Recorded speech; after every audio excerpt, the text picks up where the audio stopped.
తమ్ముళ్ళు చెల్లెళ్ళు జాగ్రత్తగా వినండి. నాన్న మంచి స్నేహితులు కలిగి ఉంటే ఆ మంచి స్నేహితులతో మీరు మంచిగా ఉండండి.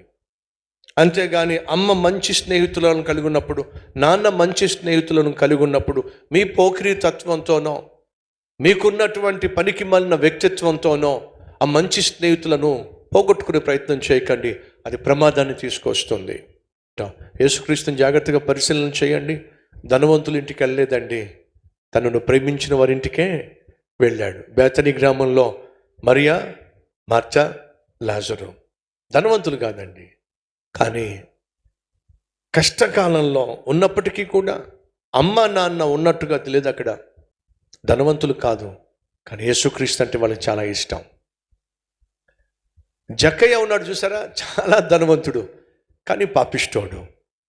ధనవంతుడిని చూడలా ఆ జక్కయ్యలో శాంతి సమాధానం లేక, శాంతి సమాధానం కోసం అన్వేషిస్తున్నటువంటి ఒక వ్యక్తిని యేసయ్య చూశాడు. జక్కయ్య, అందరూ నిన్ను చీ అంటున్నారు, చీ కొడుతున్నారు, కనీసం నన్ను చూడడానికి కూడా దగ్గర రానివ్వలేదు. నేను వస్తా మీ ఇంటికి, నీకు స్నేహితునిగా నేను ఉంటా. ఎంత మంచి చూడండి, నేను ప్రకటిస్తున్న ప్రభు అయిన యేసుక్రీస్తు.